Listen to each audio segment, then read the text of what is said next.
রক্ত লাগে রক্ত দিব, জীবন লাগে জীবন দেব। আগামীর সরকার জনগণের সরকার হবে, ইসলামের সরকার হবে, উলামায়ে কেরামের সরকার হবে, মানবতার সরকার হবে। এই জন্য আমরা কারা কারা যুদ্ধ করতে প্রস্তুত আছি ইনশাআল্লাহ। আজকে ঢাকার রাজপথ এই সরকারের পদত্যাগের দাবিতে জনসমুদ্রে পরিণত হয়েছে। সংগ্রামী বন্ধুগণ, বর্তমান সরকারের উন্নয়ন অনেক ফুলঝুরি তারা ছড়ান। বর্তমান সরকারের প্রধানমন্ত্রী থেকে শুরু করে মন্ত্রীরা, তারা জনগণকে এই বাঙালিকে হাইকোর্ট দেখান কথায় কথায়। তারা নিজেদের উন্নয়নের কথা বলতে গিয়ে মিথ্যার ফুলঝুরি ছড়ান। তাদের মিথ্যা গোয়েবলসের মিথ্যাকেও হার মানায়। সংগ্রামী বন্ধুগণ, বাংলাদেশের আজকে অর্থনীতির যে অবস্থা, প্রধানমন্ত্রী বক্তব্যে বলেন বাংলাদেশ নাকি অর্থনীতিতে অনেক এগিয়ে গেছে, কিন্তু বাস্তবতা হলো বাংলাদেশ বর্তমানে তলাবিহীন ঝুড়ির মধ্যে আছে। এই দেশের অর্থনীতি তলাবিহীন ঝুড়িতে পরিণত হয়েছে। উপর থেকে হয়তো আমরা উন্নয়ন দেখছি, কিন্তু এই দেশের যেদিন অর্থনৈতিক পতন ঘটবে সেদিন এই দেশকে আর কেউ রক্ষা করতে পারবে না। যদি এই সরকারের দ্রুত পতন ঘটানো না হয়, তাহলে জনগণের আগামীতে অনেক দুর্ভোগ আছে। সংগ্রামী বন্ধুগণ, গত মাসে একটি রিপোর্ট বেরিয়েছে পত্রপত্রিকায়। এই গত 16 বছরে বাংলাদেশ থেকে 11 লক্ষ কোটি টাকা বিদেশে পাচার হয়েছে। এই টাকা জনগণের, এই টাকা আমাদের। এই টাকাগুলো কারা পাচার করেছে? সরকারের সহযোগিতা ছাড়া কোনোদিন বিদেশে পাচার হতে পারে না। এর আরেকটি উদাহরণ হলো, এই যে গত কিছুদিন পূর্বে বাজেট পেশ হয়েছে, নতুন অর্থ বছরের বাজেটে অর্থমন্ত্রী বলেছেন যে যারা বিদেশে সম্পদ করেছে তারা যদি সেই সম্পদের উপর কর দেয়, তাহলে তারা এই সম্পদ কিভাবে কামাই করেছে এটার কোনো খোঁজ খবর নেওয়া হবে না। তার মানে বোঝা যায় 11 লক্ষ কোটি টাকা যে পাচার হয়েছে, এই পাচারকারীদের পাচার করা টাকাকে বৈধতা দেওয়ার জন্য সংসদে বাজেট পাশ করা হচ্ছে, যাতে করে এই টাকাগুলো পরবর্তীতে কালো টাকা না থাকে, এগুলো সাদা টাকা হিসেবে সরকার দলীয় লোকজন ব্যবহার করতে পারে। এদেশের জনগণের বিরুদ্ধে এই টাকাগুলো ব্যবহার হতে পারে। আজকে এই অবস্থায় একটি দেশ চলতে পারে না। আপনারা জানেন, জার্মানের অ্যাডলফ হিটলারের প্রোপাগান্ডা মন্ত্রী ছিল গোয়েবলস, যিনি মিথ্যাকে সত্যে রূপান্তর করার চেষ্টা করতেন। আমার মনে হয় বর্তমান সরকার যেভাবে মিথ্যা বলছে, তাদেরও একটি গুজব মন্ত্রী করা দরকার। যেই গুজব মন্ত্রীর কাজ হবে মানুষের মধ্যে এত সবাই কথা না বলে একজন গুজব মন্ত্রী বানানো দরকার, যার কাজ হবে মিথ্যাকে প্রচার করা। আমরা স্পষ্টভাবে বলতে চাই, এদেশের জনগণ রাস্তায় নেমেছে। চরমনায়ের পীর সাহেব ঘোষণা করেছেন জাতীয় সরকারের অধীনে নির্বাচন হতে হবে। এই দলীয় সরকারের অধীনে কোনো নির্বাচন হতে দেওয়া হবে না। আমাদেরকে রাজপথে আমরা যদি সবাই ঐক্যবদ্ধ থাকি, রাজপথে যদি আমরা সবাই শক্তভাবে অবস্থান নিতে পারি, ইনশাআল্লাহ আগামী দ্বাদশ জাতীয় সংসদ নির্বাচন এই সরকার গতবারের মতো দিনের ভোট রাতে করতে পারবে না। একটি সুষ্ঠু এবং নিরপেক্ষ নির্বাচন দিতে হবে। এজন্য জনগণকে ঐক্যবদ্ধ হতে হবে, যুব আন্দোলনকে রাজপথে অবস্থান গ্রহণ করতে হবে। 2014 সালের সরকার অবৈধ, 2018 সালের সরকার অবৈধ। অতএব অবৈধভাবে যারা সংবিধানে যে সমস্ত আইন পাশ করেছে সবগুলি অবৈধ হয়ে যাবে। অপেক্ষা করেন, ন্যায় বিচার কায়েম হবে, জনগণের মুক্তি আসবে। আমরা জনগণের মুক্তির জন্য আমাদের নেতা পীর সাহেব চরমনার নেতৃত্বে আমরা জনগণের পাশে থাকবো, আমরা রাজপথে থাকবো। যুব আন্দোলন তারা সর্বোচ্চ ত্যাগের পরিচয় দিবে ইনশাল্লাহ। থাকবো তো ইনশাল্লাহ, আমরা প্রতিদিন রাজপথে থাকবো। আমরা স্লোগান তুলি, আমাদের নেতা পীর সাহেব চরমনাই মঞ্চের দিকে এগিয়ে আসছেন, আমরা স্লোগান তুলি, নারে তাকবীর। নারায়ে তাকবীর। আমিরের আগমন, জবাবদার স্বাগতম। জীবনের পক্ষ থেকে, সম্মেলনের পক্ষ থেকে নারায়ে তাকবীর। আমি একটা কথা বলে শেষ করছি। এখন বাংলাদেশ অনেকটা অভিভাবক শূন্য, ঠিক না? কিন্তু আমাদের একজন অভিভাবক আছেন। আমরা বলবো অভিভাবক শূন্য নয়, বরং বাংলাদেশের জনগণের এখন অভিসংবাদিত নেতা হলেন পীর সাহেব চরমনাই। পীর সাহেব চরমনাই বাংলাদেশের গণমানুষের জন্য যে মুক্তির আওয়াজ তুলেছেন, আমরা বলবো আসুন পীর সাহেব চরমনাইয়ের নেতৃত্বে আগামী বাংলাদেশকে গড়ে তোলার জন্য আমরা ঐক্যবদ্ধ হই। এই সরকারের পতন ঘটিয়ে আগামীতে একটি সুখী সমৃদ্ধ একটি উন্নত বাংলাদেশ গড়ার জন্য আমরা শপথ দেই। আসসালামু আলাইকুম ওয়া রাহমাতুল্লাহ।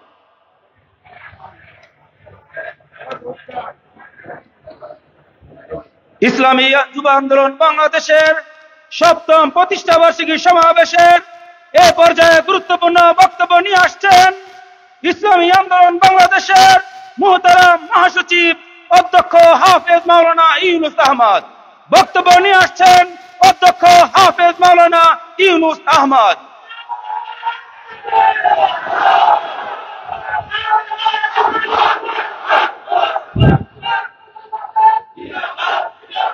السلام عليكم ورحمة الله وبركاته نحمده ونشكره ونصلي على رسوله الكريم ইসলামী যুব আন্দোলন বাংলাদেশ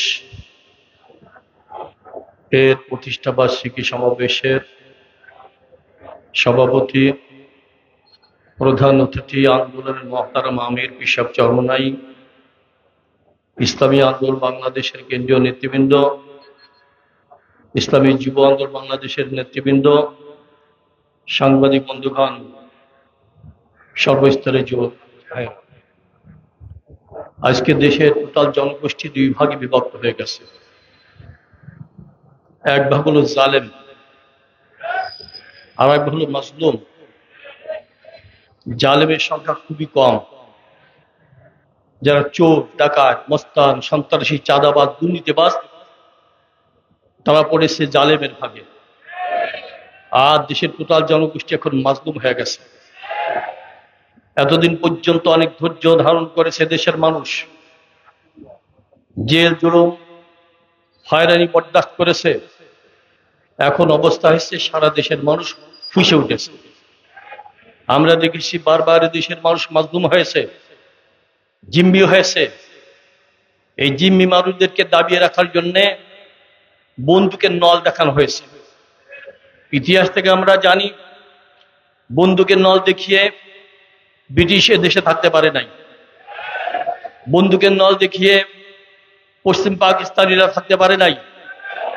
বর্তমান এই সরকার যখন দেখেছে আমরা চেয়ার থেকে নামার পরেই আমাদের ঠিকানা হবে জেলখানা, এই জন্য তার মরিয়া হয়ে উঠেছে, কোনো ক্রমে নামতে চায় না। কিন্তু ইতিহাস বলে দেশের মাজলুম জনতা যখন ফুঁসে ওঠে তখন কেউ আর সেই আসন ধরে রাখতে পারে না। বর্তমান দেশের সরকার অবৈধ সরকার একই অবস্থা হয়েছে। আজকে দেশের অবস্থা কি?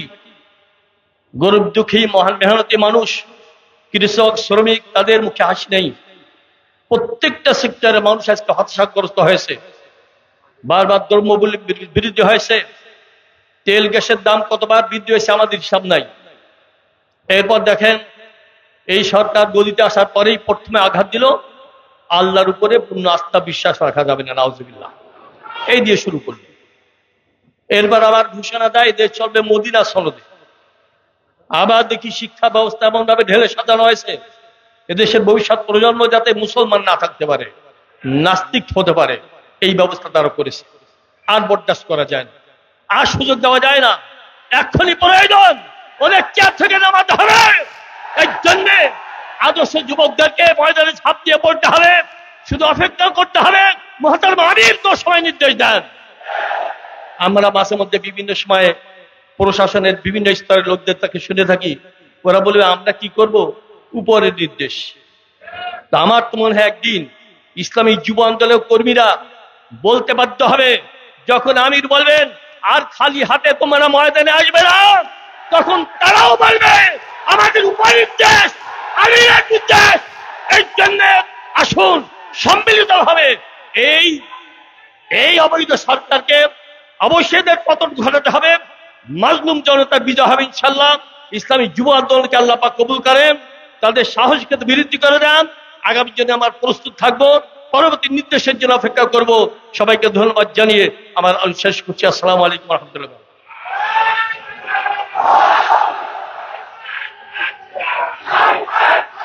সংগ্রামী উপস্থিতি, ইসলামী যুব আন্দোলন বাংলাদেশের 7ম প্রতিষ্ঠা বার্ষিকী সমাবেশের সভাপতির বক্তব্য রাখবেন ইসলামী যুব আন্দোলন বাংলাদেশের মহতারাম কেন্দ্রীয় সভাপতি যুবনেতা মাওলানা মোহাম্মদ নেসার উদ্দিন।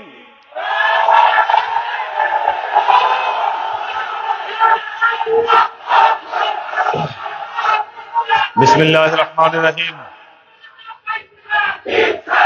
আজকের এই প্রতিষ্ঠা বার্ষিকী সমাবেশের মহতারাম প্রধান অতিথি, এদেশের লক্ষ কোটি তৌহিদি জনতার প্রাণ প্রিয় ধর্মীয় আধ্যাত্মিক নেতা, ইসলামী আন্দোলন বাংলাদেশের মোহতারাম আমির হযরত পীর সাহেব হুজুর চরমনাই, মঞ্চ উপবিষ্ট ইসলামী আন্দোলন বাংলাদেশের মোহতারাম মহাসচিব সহ কেন্দ্রীয় নেতৃবৃন্দ, সমবেত কর্মী ভাইয়েরা, আপনারা ইতিপূর্বে শুনেছেন যে আজকের এই প্রতিষ্ঠা বার্ষিকী সমাবেশ ইঞ্জিনিয়ার্স ইনস্টিটিউশনে অনুষ্ঠিত হওয়ার কথা ছিল। সেখানে আমাদের পূর্ব নির্ধারিত 2টি প্রোগ্রাম ছিল। একটি প্রোগ্রাম সকাল থেকে, যেখানে আমাদের সারা বাংলাদেশের থানার সভাপতি, সাধারণ সম্পাদক অংশগ্রহণ করবেন, বিশেষ সাংগঠনিক সভা, এবং জুমার পরে আমাদের এই সমাবেশ অনুষ্ঠিত হওয়ার কথা ছিল। নিয়মতান্ত্রিকভাবে যথাসময়ে আমরা ঢাকা মেট্রোপলিটন পুলিশ কমিশনার বরাবর আবেদন করেছি এবং আমাদেরকে লিখিত অনুমোদনও প্রদান করেছিল। কিন্তু অদৃশ্য এক শক্তির ইশারায় গত পরশু রাতে হঠাৎ করে আমাদেরকে জানিয়ে দেওয়া হলো আমাদেরকে হল বরাদ্দ দেওয়া হবে না। আমরা আমাদের মুরব্বীদের পরামর্শক্রমে, সিদ্ধান্তের ভিত্তিতে বাইতুল মুকাররমের উত্তর গেটে আজকের এই সমাবেশের স্থান নির্ধারণ করেছিলাম। কিন্তু এই অবৈধ সরকারের পদলেহনকারী প্রশাসন আমাদেরকে সেখানেও প্রোগ্রাম করতে দেয়নি। আমরা বলেছিলাম 28 জুলাই শুক্রবার যুব আন্দোলনের প্রোগ্রাম হবে, এই তারিখ পরিবর্তনের কোনো সুযোগ নাই। যেখানেই করি না কেন আমরা রাস্তায় দাঁড়াবো, আমরা প্রোগ্রাম করব।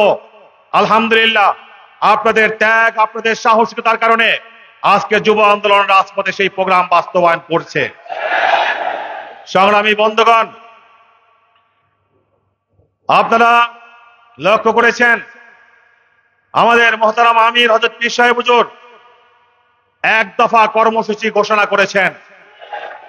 এই দাবি আজকে শুধু ইসলামী আন্দোলনের দাবি নয়, পীর সাহেব চরমনাইয়ের দাবি নয়, এই দাবি আজকে গোটা জাতির দাবিতে পরিণত হয়েছে।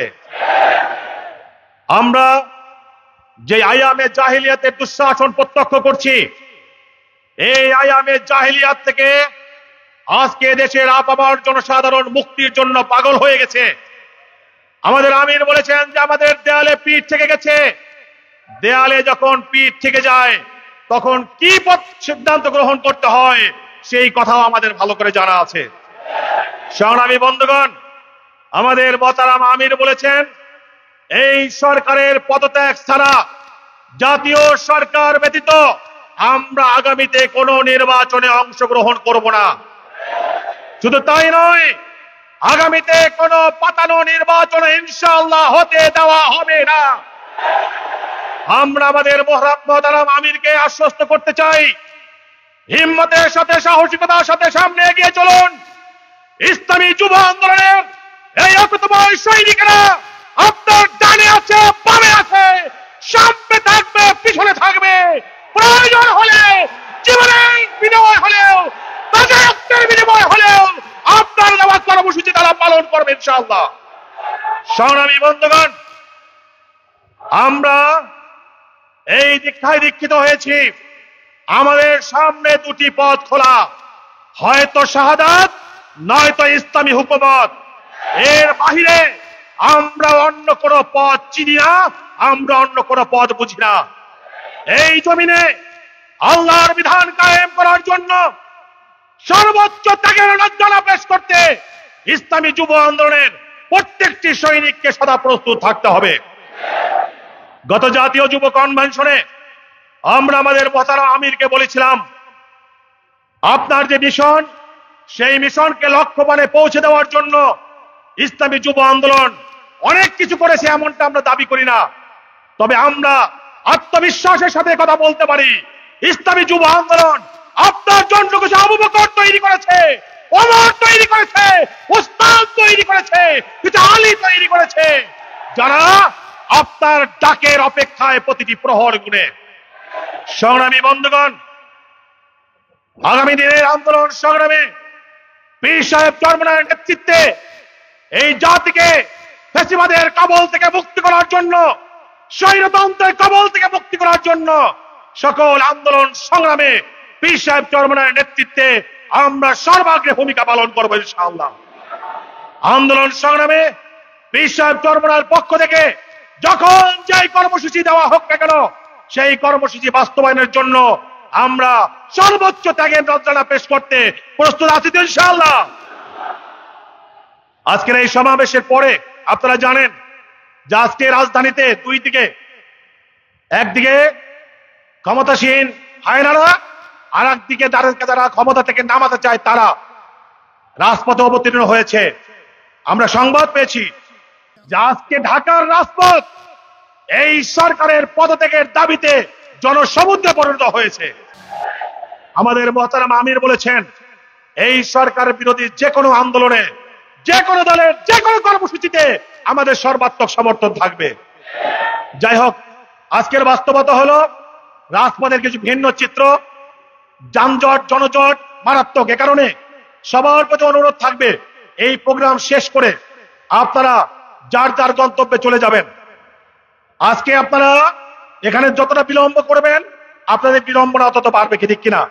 এজন্য জুমার নামাজ বাইতুল মুকাররমে কিংবা সম্ভব হলে যতদূর সম্ভব নিজ নিজ এলাকার দিকে এগিয়ে গিয়ে আপনারা জুমার নামাজ আদায় করবেন। আর বিভিন্ন থানা থেকে যে সকল সভাপতি, সাধারণ সম্পাদকগণ এসেছেন, আপনারা আমাদের অফিসে জুমার নামাজ আদায় করবেন। অফিসে শুধুমাত্র থানা সভাপতি, সাধারণ সম্পাদক এবং জেলা দায়িত্বশীল যারা এসেছেন তারা ব্যতীত অন্য কেউ অফিসে জুমার নামাজ আদায়ের জন্য না আসলেই আজকের জন্য আমরা খুশি থাকবো ইনশাআল্লাহ। আগামী দিন আন্দোলন সংগ্রামে আপনাদের স্বতঃস্ফূর্ত উপস্থিতি এবং অংশগ্রহণ কামনা করে আমি আমার বক্তব্য শেষ করছি। ইনশাআল্লাহ রাজপথে দেখা হবে, স্লোগানে কথা হবে।